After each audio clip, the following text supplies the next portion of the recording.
एक तू ही निरंकारी। बोल सतगुरु माता सुदीक्षा सविंदर हरदेव जी महाराज की जय। निरंकारी दास पिताजी की जय। लाखों यत्न करे प्राणी पर नहीं अनुमान लगा सकता। सृजनहार की रचनाओं का भेद नहीं कुछ पा सकता। यह अनगिनत लिखा न जाए किसी तरह भी में गिनती में। नाप तोल से बाहर है न आए किसी भी मिनती में। इसे लेखनी लिख नहीं सकती जीवन इसको बोल सके। कहे अवतार बिना गुरु पूरे भेद न कोई खोल सके। एक तू ही निरंकार। बताते हैं गुरु महाराज जी कि लाखों यत्न करे प्राणी पर नहीं अनुमान लगा सकता। इस परमात्मा के बारे में, इस निरंकार के बारे में हम अपनी अकल बुद्धि से ये बाहर की वस्तु है, फिर भी इसके बारे में हम सोच लग करते हैं, अनुमान लगाते हैं, मन में अनेक प्रकार के कोई न कोई भ्रम भी पैदा कर लेते हैं।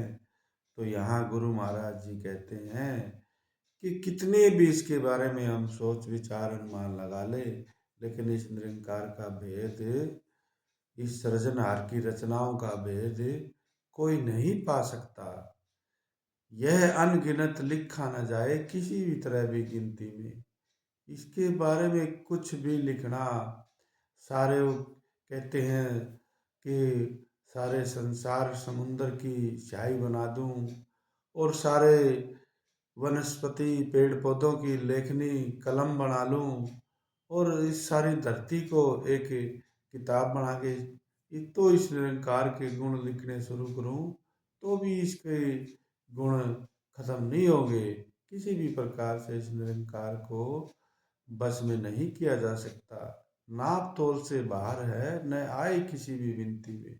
न किसी प्रकार इसको हम इतना लंबा है, इतना चौड़ा है, इतना ऊंचा है, इतना नीचा है, ये सब इस मन के अनुमान हैं। लगाते रहो, लेकिन ये कितने यत्न कर लें, ये हमारी समझ से बाहर की वस्तु है, मन बुद्धि अकल से बाहर की वस्तु है।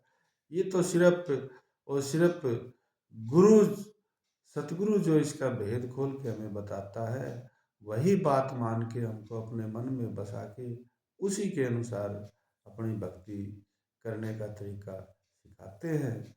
तो कहे अवतार बिना गुरु पूरे भेद न कोई खोल सके। तो हम अपने गुरु की शरण में रहें, अपने गुरु के बताए अनुसार अपने जीवन को बनाएं, तभी इस आत्मा का कल्याण संभव है। वरना तो फिर ये आत्मा ही इस मनुष्य शरीर में रह के ही हम आगे की अपनी योनियों का बंधन भी साथ के साथ तैयार करते हैं। मनुष्य योनि ही एक ऐसी योनि है जो हमारे कर्मों के अनुसार हमारे आगे का बंधन तैयार होता है। अन्य योनियाँ तो भोग योनियाँ हैं, उनमें तो हम कर्म करें फल भोगें, कर्म करें फल भोगें। फिर इस मनुष्य योनि में इस परमात्मा ने इतनी हमें ये बख्शीश करी है कि हम हमारे कर्मों के अनुसार हमारी मनुष्य योनि को बदल के एक फरिश्ता रूप भी धारण कर सकते हैं। सदा सदा के लिए जन्म मरण के चक्कर से बाहर भी हो सकते हैं। तो इसका जितना ज़्यादा गुणगान गाया जाएगा, उतना ज़्यादा इस मन के ऊपर भक्ति का रंग चढ़ेगा और संसारी रंग उतरेगा। इन्हीं विचारों के साथ प्रेम से बोलिए धन निरंकार जी।